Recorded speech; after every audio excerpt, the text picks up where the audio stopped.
Hello, and welcome back. We're going to skip all the way to day 10 here. Apparently, Advent of Code 2024 is, for me at least, I'm only here for cool graph algorithms edition. Um, anyway, day 10 is a little bit simpler than some of the preceding days, so I'm sure everyone appreciated the break. But there's some, it can be approached as a graph-based problem, and there's some interesting sort of array-based graph algorithms that we can use here. So I thought it would be fun to show you one possible solution in that vein. Without further ado, we can dig into it. So flavor text, but we get a square grid of numbers. Actually, nowhere in the problem description does it say that it has to be square, but our input is actually square. And we have to do some path finding. So basically, zeros are special. They are what are called trailheads. And then nines are special. They're what are called like mountaintops, I guess.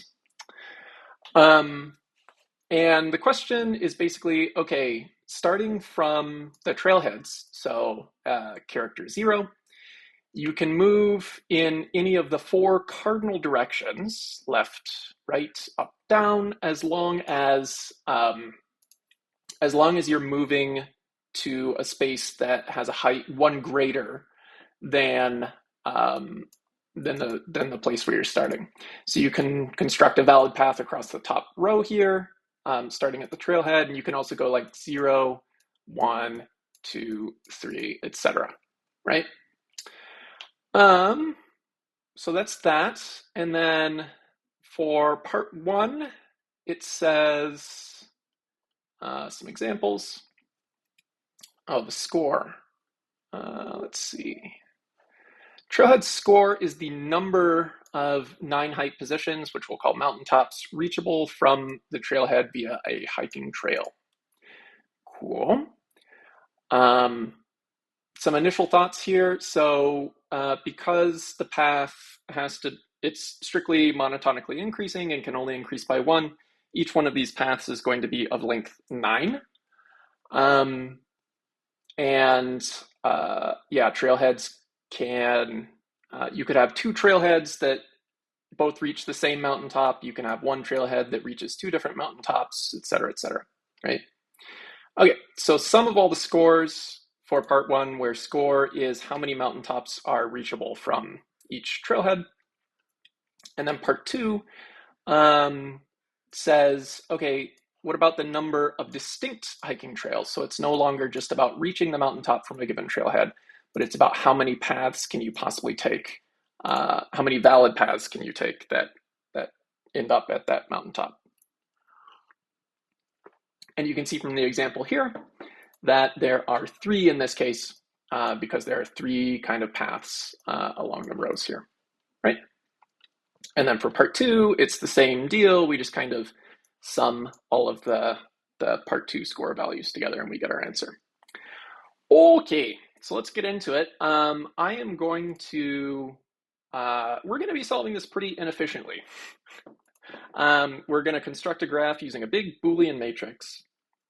And we're going to solve it kind of using the kind of the simple or most intuitive way first, and then we will look into some ways to optimize it to make it run faster. So stick with me. For our initial explanation, I sort of just drummed up this example input. So this is a 4x4 matrix, and we have 1 mountaintop and 1 trailhead. And from the trailhead, there should be 2 possible paths to the mountaintop. So we have a path here, and then we go down to 5, and then they kind of branch 4, 3, 2, 1, 0, 4, 3, 2, 1 along the bottom, and then 0, right? Okay. So as usual, we will inget 10 ex.txt, and we just want the content without the metadata. We can mix this, and then because they're still strings, we can do for each execute, and that gives us our input, which we'll assign to P, and it will also be pretty useful to deal with all of these values in a vector as well. So we'll just assign that to C right away. So we have our input and we have a vector of all the possible values in order. So we want to construct a graph. There are canonically sort of two different ways that you can represent a graph. One is via an adjacency list, where you might maintain a dictionary or an array in our case with keys. So that would probably be the coordinates, and then that would point to a list of coordinates that are reachable from that point. The other way that you can represent a graph, and the way that we'll be using today, is what's the name? It's called like an adjacency matrix. But basically, for each possible node, you construct, let's say that you have n nodes. In our case, the length of C is 16. So we will be generating a 16 by 16 Boolean matrix where a 1 means that the node designated by the column is reachable from the node designated by the row. Now, you might be thinking to yourself, hey, we don't have sparse matrices in APL, and that is true. So this is not the most efficient way to represent this type of very sparse graph. I mean, any node could at maximum reach any four of the nodes in its cardinal directions. And then on top of that, those four nodes have to be monotonically increasing height that only differs by one. So it's even smaller than that. But anyway, we're going to do it. So we can start, if we take the shape of P, it's 4 by 4, and we can generate all the possible coordinates by using iota here. We can put that into a vector, and now we have vectors of all the possible coordinates in our input. First, let's generate a Boolean matrix indicating which of the nodes are reachable via the cardinal directions. So we can do that by finding the pairwise difference between each one of the nodes. So we can use outer product minus here. This formula is sort of called Manhattan distance. It's been used in other advent of code problems if you want to dig more into it. Basically, we take the absolute value of those differences. So we're finding the absolute value along the X and Y axes. For each one of these, we want to add them together. And then we want the ones where the distance is exactly equal to 1. And that gives us this matrix. By the way, if you visibly cringed when I'm doing things this way and allocating all of these nested pairs, just stick with me. We'll fix this later. But for right now, this is how we're doing things. So we now have a Boolean matrix of size 16 by 16, which is what we want. And each one of the ones here represent nodes that are reachable via the 4 cardinal directions. We additionally want to filter these by nodes where the difference in the heights is exactly equal to 1. So we can take the pairwise difference of the vector of all of our nodes. We'll do a transpose here. And we want ones where the difference is exactly equal to 1. Doing things this way with the direction of the minus function here does mean that we are constructing a matrix where the rows represent, it means that we're constructing a matrix where the height actually decreases by 1. So we're kind of going to be doing pathfinding from the mountaintops to the trailheads. It's very easy to do this the other way if we just transpose the graph.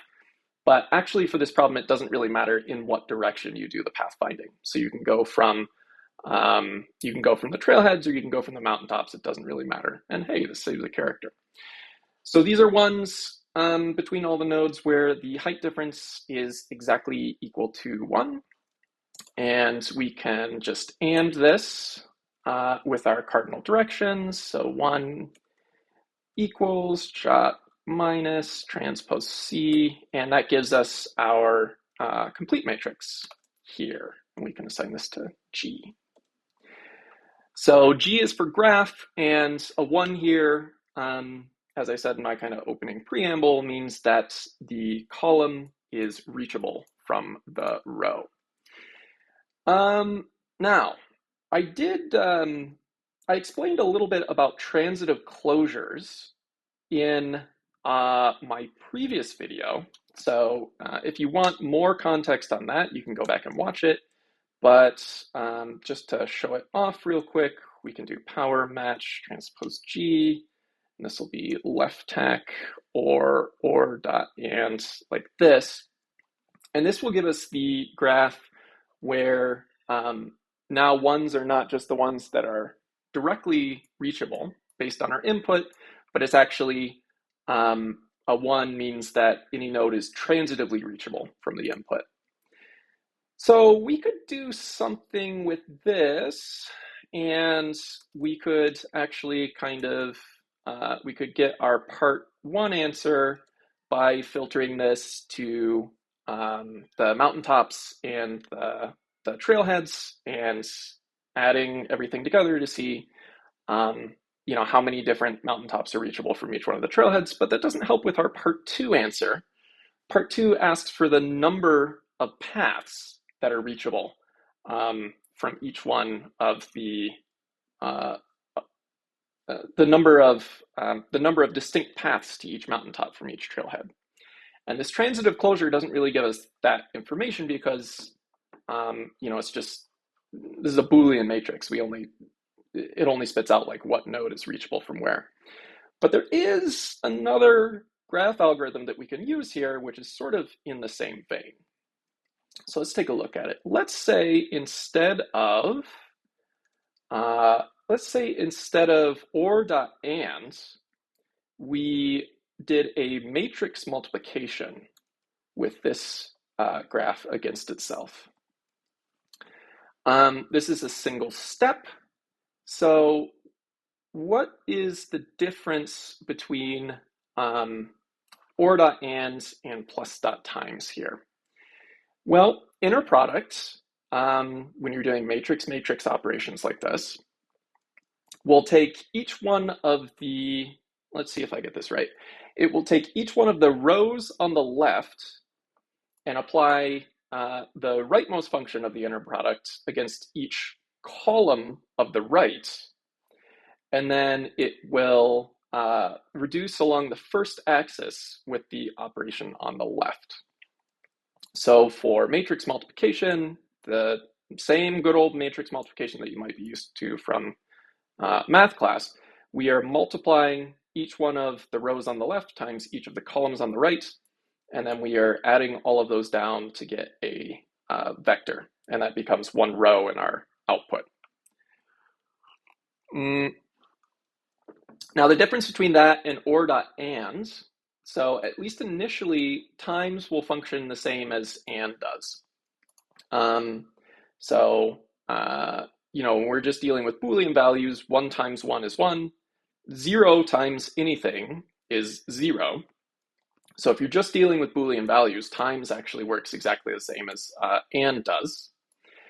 But then instead of, just, hey, is there at least one true value when we do the reduction, we add everything together. And this means that, so as we're walking, the different paths, we don't just want to know if there is a single path available. We want to add the counts of all of the paths that we've seen to this node, right? So this is the difference between like adding an add reduction and an or reduction for the transitive closure. Okay, so just like before, we can also add our initial value, and again, add with, well,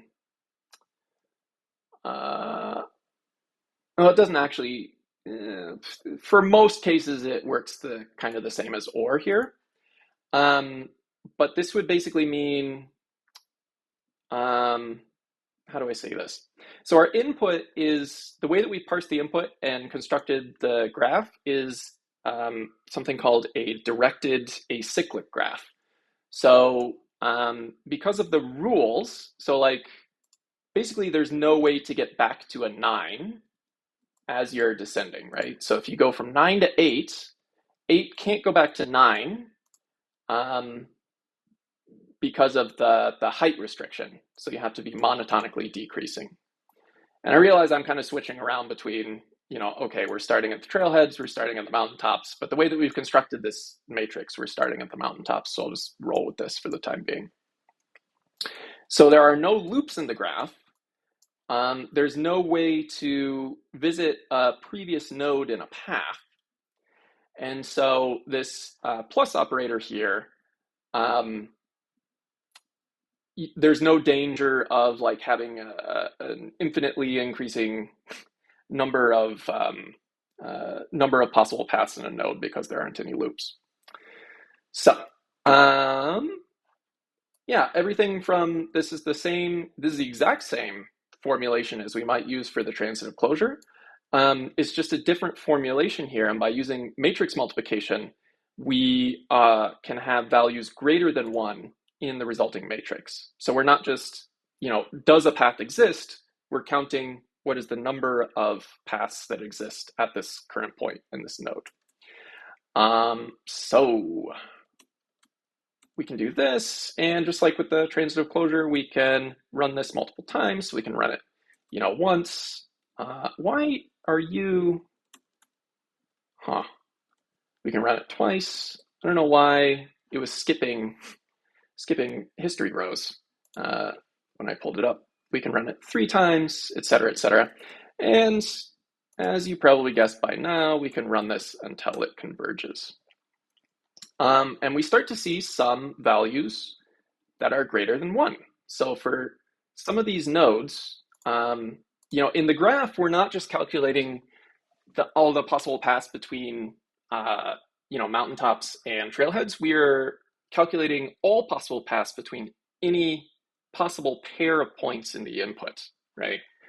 And so we can see here that for one of the nodes in the inputs, there are 2 possible paths to that node, depending on where you start. How do we actually turn this into an answer? Well, because of, again, the way that we've structured our graph, the rows are meant to represent mountaintops. We can filter to that by doing C equals 9 on our vectorized input, and we can do filter first. And then given the output, we can filter to just the trailheads by doing a filter along the columns. And this gives us a value of 2. So there's a single value because there's a single trailheads in our input here. And just as we would expect, there's 2 possible paths to the trailhead from the single mountaintop, right? Okay. Hopefully this all makes sense, but basically I'm trying to show you that a lot of common sort of graph algorithms, Dijkstra's, transitive closures, stuff like that, can be generated using this pattern of basically like successive inner product operations. And, depending on what you need, you can use or.ands for transitive closure. You can use plus.times for this kind of like path counting, or this works really well for weighted graphs if you have to do like weight aggregation. For Dijkstra, I think you want something like min.plus, et cetera, et cetera. So there's a ton of different kind of very succinct formulations of common graph algorithms that you can use. That you can do using this pattern, right? Okay, let's actually, do I have the test input dot slash here? I do, so let's, well,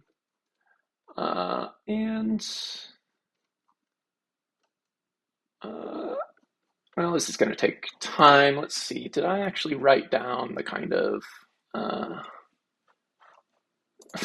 thank you, the sort of initial draft here? I didn't. That's our final draft. I'll hide it for now. Okay. So let's do this. Ignore for now there's no man behind the curtain. We'll go into the kind of more efficient solution shortly. But for right now, yeah, this is our inputs, and we're going to run this on the test. We generate our graph using this formulation for right now, at least. And then we do this to get the sort of matrix of all the values from mountaintops and trailheads. Now this gives us a matrix in the test input, and that's because there are multiple mountain heads and there are multiple trailheads, right? So let's see. We can get the count of all of the paths for each trailhead by just summing along the columns. Remember in this matrix that rows are meant to represent mountaintops and columns are meant to represent trailheads. So if we just add all of these together, sorry. My get the last commands thing is being a bit buggy today. Yeah, so if we just add all the columns, we get 20, 24, 10, etc., etc. Now, if you look at part 2, this is indeed like the vector of values that you would expect for each one of the trailheads. These are the number of paths from each one of them. And if we add all these together, we should get, will you work? Oh, you did this time, wow. We should get 81, which we do. Now for part 1, we can just, if we, no, geez, Louise. If we look at our matrix again, but we just take the signum, that kind of caps each one of the values at 1. And this is the kind of Boolean matrix that we want for determining exactly how many mountaintops are reachable from each trailhead. 5, 6, 5, 3, 1, 3, etc., etc. And that is our answer for part 1. If we add all of them together, we should get 36, right? So this formulation, let's do something kind of fancy. Let's turn it into a vector and then assign it to something like t. So these are all of our values. We can take the signum of t, and we can, let's see, we could turn this into a matrix by doing something like this, and you can see the shape of it, that it is now a 1-row matrix. We can put our original input on the top, and if we add along the rows, we get our part 1 and part 2 answers, although they're backwards. Cool. So for the test input, we can do something like this to calculate both of the answers in one shot. Okay, well, let's try it on the actual input, tin.txt. And I'm just gonna start copying some of these values over. So that's fine, although our input is quite a bit larger. And if we look at C, we now see that we have 2025 possible nodes, which means that we're gonna be generating a pretty large matrix, 2025 by 2025, with like 4 million odd elements in it, right? So when we try and do our graph generation, now we can see that it takes, oh, actually that was faster than I thought it would be.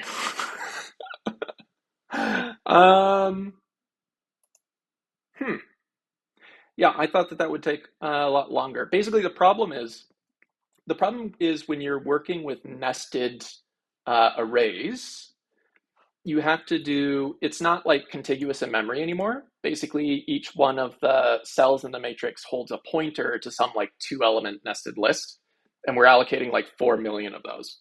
I genuinely thought that would take more time. It still takes, like, there's a noticeable delay if you watch the kind of clock here in the lower left-hand corner. So, you know, whatever.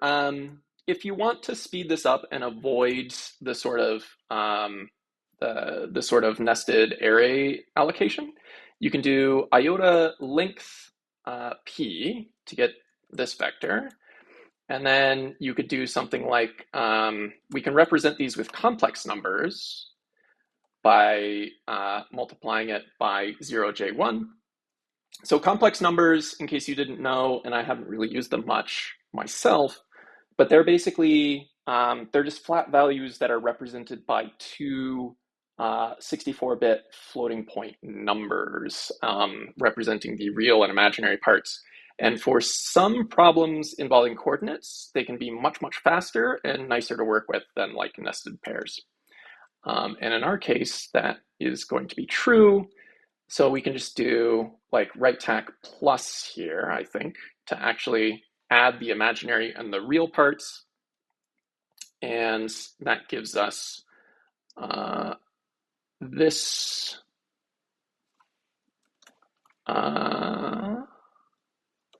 and then we can do an outer product minus to get the differences, and you'll see that this is a flat matrix now, which is nice. We can get the distance with the, what's it called, residue, magnitude. And you'll notice that we get fractional values here, or decimal values, because when you're working with complex numbers, this magnitude will measure the like Cartesian distance between the point implied by the xy coordinates of the real and imaginary parts of the complex number. But that's okay, we can still just do 1 equals here.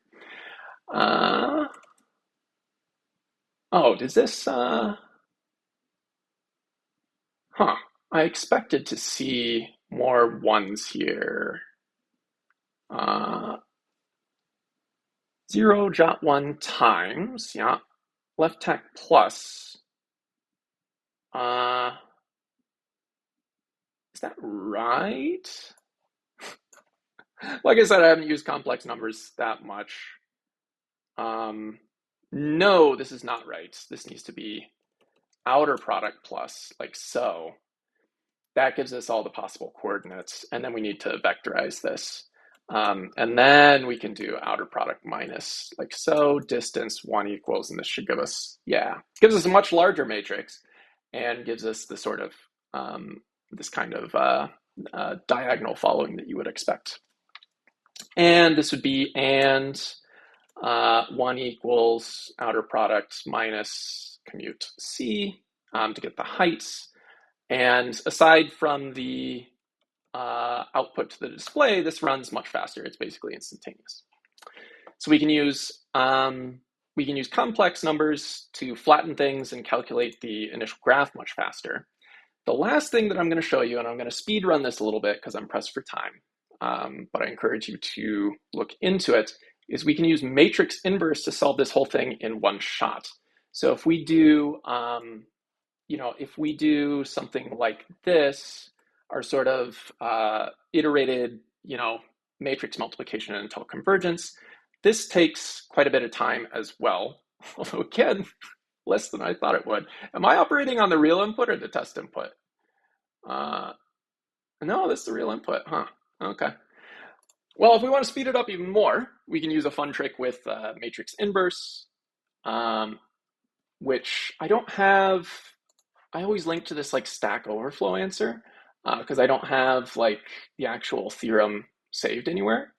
But basically the idea is that, when you're doing the identity matrix plus some matrix plus the matrix squared, et cetera, this converges to the identity matrix minus the initial matrix, and then you take the inverse.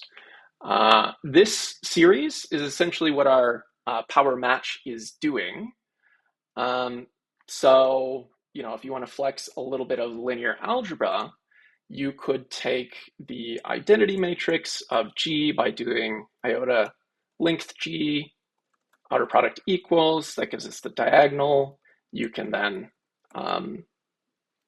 take that minus G, and then you can find the inverse. And this happens quite quickly. Same deal. So we'll just do, we'll do this formulation. We'll assign this to t, and then this should give us our part 1 and part 2 answers, 517 and 1116. 517, 1116. And if we run the whole thing, so this is kind of the optimized answer that I told you to ignore previously. If we post the whole thing, it should work.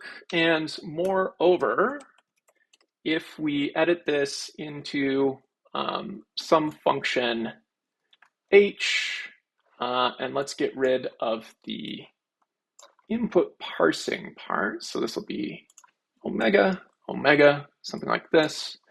We can save this, and then we can just run this function on our inputs. We get the same thing. And if we time it, so compx cy defins, compx HP, we can see how long it takes. And this runs in just about 100 milliseconds on my machine. This is an M1 MacBook Pro for the record. So there's a lot of like Rust solutions and people coding in more low-level languages where they're getting like millisecond solve times. And obviously that's going to be a lot faster than this. But we are doing a lot more work than those solutions. So we are finding the number of paths between any possible point, any possible pair of points in the input. And, you know, we're solving it quite a bit differently. We're allocating a very large matrix. Although with bit packing, I think the size of our graph isn't too bad. It's like 512 kilobytes. But it's a very large matrix. But sometimes it's fun to solve these kind of problems with like linear algebra. So I thought I would share it with you. This, we get rid of this part. This ends up being the whole problem. Although I generated the complex numbers differently over here. I kind of like this formulation better because it avoids allocating any nested pairs whatsoever. So let's say that we assign this here to I, and then, you know, if you want to code golf and save a line, this can just be used in line here. Something like this. And so 4 lines, maximum of 34 characters on line 2 there, and we solve part 1 and 2 in one shot on the last line. So hopefully this was somewhat informative. Again, I may do more videos in the future, so stay tuned. Thanks for watching.